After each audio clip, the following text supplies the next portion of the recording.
subscribe to this channel and turn on your notification bell icon. Thank you.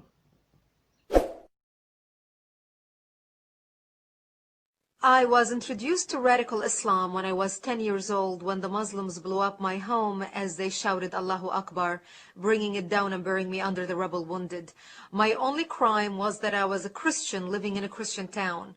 I learned at the age of 10 years old the meaning of the word infidel. I had a crash course in survival, not in Girl Scouts, but in a bomb shelter where I lived for 7 years of my life, without electricity, with no water, and very little food. To get some food, I would crawl out under the bombs and the snipers' bullets to gather grass to eat, and we would crawl to a nearby spring to get some water.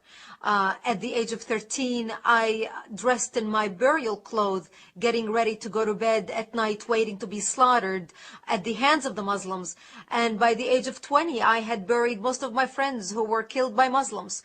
And we were not Americans living in New York, and we were not British citizens living in London. We were Arab Christians living in Lebanon. I come from Lebanon. Many people do not realize that Lebanon used to be the only majority Christian country in the Middle East. We were open-minded, we were fair, we were tolerant, we had open border policy, we welcomed everyone into our country because we wanted to share with them the westernization which we had created in the heart of the Arabic world and the Middle East.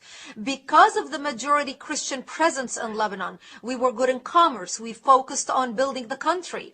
In a very short period of time, Lebanon became Paris of the Middle East, the banking capital of the Middle East. But sadly, because of our open border policy and our open-mindedness and tolerance and fairness, we welcomed people who were not supposed to be in our country in the first place. Muslims used to send their children to study in our universities because we had built the best universities in the Middle East and the Arabic world. They graduated and they stayed and worked in our economy because we had built the best economy in the Arabic world, even though we did not have any oil. But even though we had the problems with the Muslims, especially as the population, the Islamic population grew because of the multiple birth rates, and we, the Christians, started shrinking because we simply do not get married to multiple wives like they do. We don't have many children like they do. So over 20, 30 years of this trend, they became the majority and we became the minority. But we always had the problems maintained between the Christians who have become the minority and the Muslims who have become the majority until the influx of the Palestinians out of Jordan, which we as a civilized country, as an open-hearted country, took them in. Here we took in a group of Palestinian terrorists. Yasser Arafat was kicked out of Jordan when he tried to overthrow King Hussein out of power. But because of the dictatorship of the king, King Hussein kicked them out and actually killed more Palestinians in Black September than the state of Israel has killed in all its existence. We, as a majority Christian country, open-minded and fair and tolerant and multicultural, we were the only Arabic country that took a third wave of Palestinian refugees into the country. Once they came in, the majority of them were Muslims. They put their heads together with the Muslims in Lebanon and declared war on the Christians.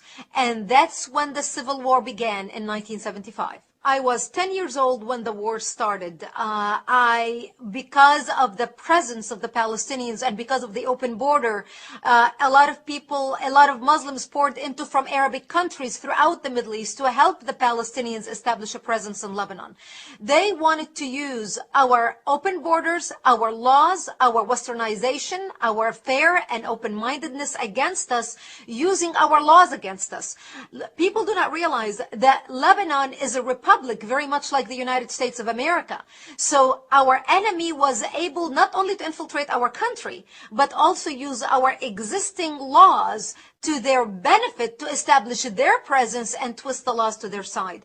And we had many people in the country, including many Christians, who actually marched with the Palestinians and the Islamists, asking for more Islamic representations in the government for them, thinking that they're taking on the cause of the underdog. However, once the massacring began in 1975, once the Muslims became the majority and started taking over Christian cities and towns and killing them, that's when they would walk into the Christian homes.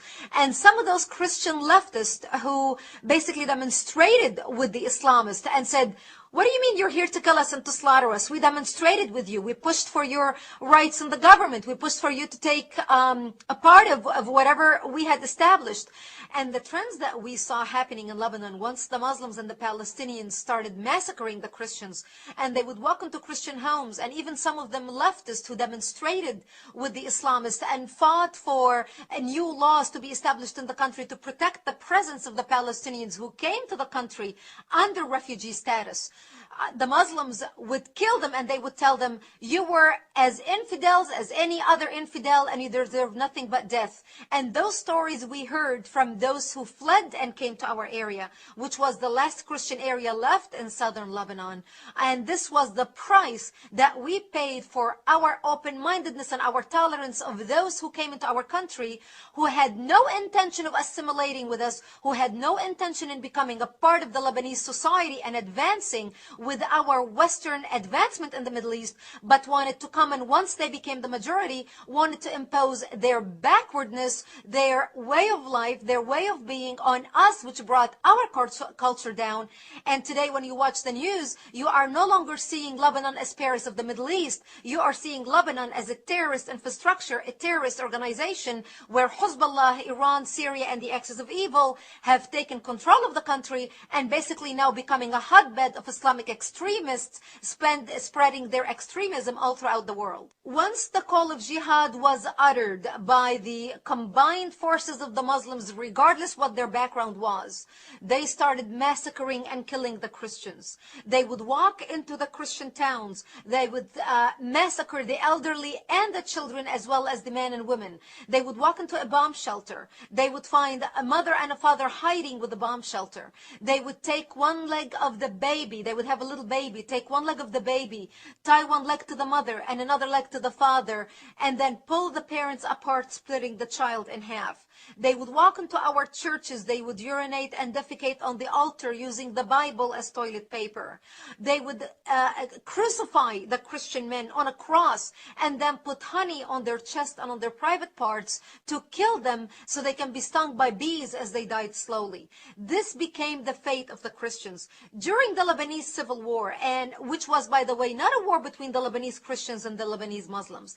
It was a war between the Lebanese Christians trying to defend their existence in the Middle East and their democracy in the Middle East, and the Muslims who came from all around the Arabic world to fight with the Palestinians, to create a base from which to fight Israel, kill the Jews and throw them into the sea, and take Lebanon and declare it an Islamic state. And this is what they have been trying to do, and they have successfully done that using our laws. Today, the Christians in Lebanon are less than 20%. And during the Lebanese Civil War, 160,000, an estimated 160,000 people died in Lebanon. 100,000 of them were Christians. So here we went prior to 1975 being majority of the population, 65% plus, to today being less than 20%. And today, those who are still living over there, if the United States or any other country would offer them visas to come to the West and leave the Middle East, they would do that in a heartbeat and leave with the shirt on their back.